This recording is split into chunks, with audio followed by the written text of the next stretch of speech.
Hi guys, आपण पाहतात माझा YouTube channel Chandivali blogs. Guys, finally माझं घर बनून तयार झालेलं आहे. तर मी दाखवण्याचा प्रयत्न करतो. शिळे पण अशा लहान लहान आहेत ना, ओके. बघू शकता गाईज. पहिलं बाहेरून दाखवतो मी तुम्हाला.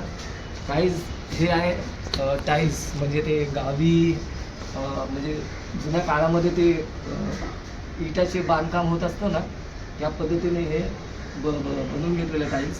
आणि हे बघा गाईज, जे मनी प्लांट लावलं आहे. इकडे एक हे आहे, प्लांट आहे फुलाचं. आणि इथे सदाफुलीचं प्लांट लावलं. ही विंडो मी ॲक्च्युली स्पेशली बनवली. ह्या विंडोला बहुतेक कॅसमेंट विंडो असं बोलतात. ॲक्च्युली मला खूप आवड होती, कारण की ना म्हणजे माझी ड्रीम होती की जरा वेगळं बनवावं, म्हणून ही विंडो बनवली. बघू शकता काय ही विंडो. मी फोर्टला टाऊन एरिया मुंबईला वगैरे जातो ना, तर जे बंगलीस वगैरे असतात ना, बंगले मोठमोठे बंगले, तिथे अशी विंडो असते. तर माझी ड्रीम होती, माझं स्वप्न होतं की ना ही विंडो आपण आपल्या घराला हीच विंडो बनवूया, म्हणून ही विंडो बनवली. आणि या गाईस, तुम्हाला पुढे दाखवतो. हे माझं आपलं वॉशरूम आहे. हे अंघोळीचं वॉशरूम. हे बघा, हे आणि हे बनवून ठेवलं. आणि हे आपलं टॉयलेट. हे आपलं टॉयलेट आहे. Hey guys toilet. गाईज, इथे हे वॉशिंग मशीनची लाईन सोडली आहे. इथे फ्युचरमध्ये आता तर पुष्कळ काम आहे, तर आता होणार नाही. बघूया, हळूहळू झालं तर इथे लहान वॉशिंग मशीन इथे येणार. आणि घाईघाईमध्ये गाईज इकडे ना हे वॉश बेसिन इथे लावणार आहे. ते पण होऊन जाईल. मला जास्त करून ना गाईज हे टाईल्स आहे ना, हे इटाची टाईल्स मला लय आवडते. कारण की खाली आम्ही वाड्यामध्ये राहायचो ना, तर वाड्याला ना असंच आमच्या आजोबांनी बनवलेलं. तर त्याच्या रिलेटेड मग मला आठवलं की हा हे टाईल्स लावावे. आणि ही ग्रिल लावली आहे गाईज. ही मस्त शाहरुख खानवाला ग्रिल आवडलेलं आहे ग्रिल. या गाईज, आतमध्ये तुम्हाला दाखवतो. दिस इज माय होम. गाईज, हे माझं घर आहे. हे व्हिडिओ पाहिला असेल. हे आमचे बाबा आहेत. हे आमचे दैवत, आमचे महामानव. जरा मला वेगळं बनवायचं होतं की ना, इथे गौतम बुद्धाची फोटो आणि बाबासाहेबांची फोटो आणि हे बुद्धांची मॅजिक फोटो आहे. ही जरा वेगळी म्हणजे एक साईडला बनवायची होती. आणि तसं झालं माझ्या, म्हणजे मला जसं हवं होतं तसं झालं. आणि बाबाची फोटो. मग संध्याकाळी आम्ही इथे अगरबत्ती वगैरे लावतो. हे आपल्याला लोगो दिसते. हे स्पेशल मी ना माझं स्वप्न होतं की जरा वेगळ्या पद्धतीने डिझाईन करायचं, म्हणून हे लोगो मी डिझाईन केलेलं आहे. ह्याला बोलतात यिन यांग लोगो, ह्याचं नाव आहे. आणि ह्याचं वैशिष्ट्य हे आहे की पॉझिटिव्हिटी असते ना, म्हणजे सकारात्मक, सुख, शांती ह्याचं प्रतीक आहे. म्हणून मी ना इथे बनवून घेतलंय. म्हणजे कसं माहिती आहे, कोणी असं दारातून आलं इथे पाहिलं, समोर इथे पाहिलं की गौतम बुद्धाची मॅजिक फोटो. इथे जर 2 सेकंड असं थांबलं की बरोबर मस्त फोटो छान दिसते. आणि ह्याच्यावरतीच हा लोगो लागला.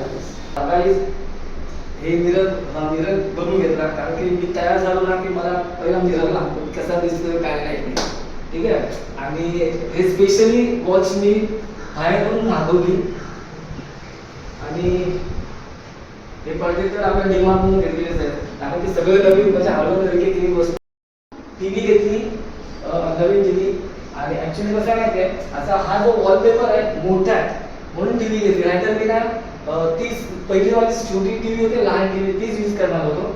पण ते वॉलपेपर मोठा असल्यामुळे दुसरी टीव्ही घ्यावी लागली. हे कपाटचं गाईज ते अगोदरच आहे, फक्त ते खालचं ते पाय असतो ना, ते कापून व्यवस्थित बसवलाय. आणि हा ऑटोमॅटिक मला पंखा, काही पंख्याची गरज होती आपल्याला, म्हणून चला नवीनच एवढ्या हातामध्ये रिमोट घेतला. काय तुम्हाला सांगायचं आहे, हा एरिया एमटी आहे. आणि इथे बहुतेक 2-3 दिवसानंतर एक ब्लॉग येईल माझा. त्या ब्लॉगमध्ये मी तुम्हाला दाखवतो, तोही सरप्राईज आहे. इथे म्हणजे वस्तू राहणार आहे आणि इथे घोड्याचं चित्र राहणार आहे. मी बनवायला दिलेलं आहे. आणि हा गाईज, आणि ना इथे एल टाईपचा सोफा येणार आहे. बहुतेक आम्ही रविवारी जाणार आणायला, तर माप वगैरे घेतले असा एल टाईपचा सोफा असणार आहे. बस गाईज, हे तर पाहिलं असेल. हे तर गाईज माझ्या जुन्या ब्लॉगमध्ये, जुन्या रीलमध्ये पाहिलं असेल. हे ग्रामोफोन, कारण की मी डीजे आहे ना, डीजे ऑपरेट करतो. तर त्यासाठी मला ह्याच्या रिलेटेड मी हे सांभाळून ठेवलं, कारण की हे मी स्क्रॅचिंग करायला वापरायचो. म्हणून याला लावायचं कुठे म्हणून माझ्या दिमागामध्ये आलं की हा आपण एका साईडला जरा वेगळ्या पद्धतीने लावलं. आणि गाईज एक छोटंसं बेडरूम बनवलेलं आहे. एकदम छोटंच आहे, म्हणजे असं एकांमध्ये निघायला राहायला छान वाटतं. हे आपला जुना कपाट आहे, जुनी गादी आहे. या गाईज किचनमध्ये गाईज हे किचन आहे. हाय जसं पण आहे बनवून टाकलं एकदा, मला बनवून फ्री व्हावं. टाईल्स वगैरे लावले आणि फ्रीज घेतली नवीन. आणि ते वरती येताना आम्ही जेव्हा सामान वगैरे चढवतो वरती येताना ना, आणि फ्रीज जुनीवाली आणि लावायला गेला काहीतरी स्पार्क झाला. आणि ते बोलतो यार जुनावाला मत यूज कर, सीजन नवा मिळाले म्हणून हे नवीन फ्रीज घेतलेला आहे. आणि हे पण जुनं आलेलं, म्हणून ते गॅसची सेव्हिटी ती पण नवीन घेतली. म्हणजे काचाचं बोलतो ना, आता नवीन नवीन काय ते फॅशन वगैरे आली आहे, तेव्हा ते काचाचंच घेतलेलं. आणि पाणी जर आपले लहान जुनी आहेतच. हे भांडं पितळेचं काय, हे माझं फेवरेट आहे, कारण मी सकाळी उठल्यावर इकडनं पाणी पितो. आणि इथे विहिरीला लावून घेतली, ते तुळशीचं झाड लावलं. हा ॲडजस्ट फॅन आहे, दिसतं तो जुनाच आहे. फक्त ह्या भांडे वगैरे नवीन घ्यायला लागल्या. काही किचन दाखवलं, बेडरूम दाखवलं. कमेंटमध्ये सांग काहीच आपलं घर कसं वाटतं. आता कुठे शाळा तो आल्या लागलं, म्हणजे काय बोलतात ना, आपलं घर आपलंच असतं, छान वाटायला लागलं. बिफोर अँड आफ्टर घर बांधल्यापासून आतापर्यंत तुम्हाला पूर्ण दाखवलेलं आहे गाईज. तर हा ब्लॉग कसा वाटला प्लीज कमेंटमध्ये सांगा. आणि माझ्या चॅनलला शेअर सबस्क्राईब करायला विसरू नका गाईज. भेटूया आपण दुसऱ्या ब्लॉगला. तोपर्यंत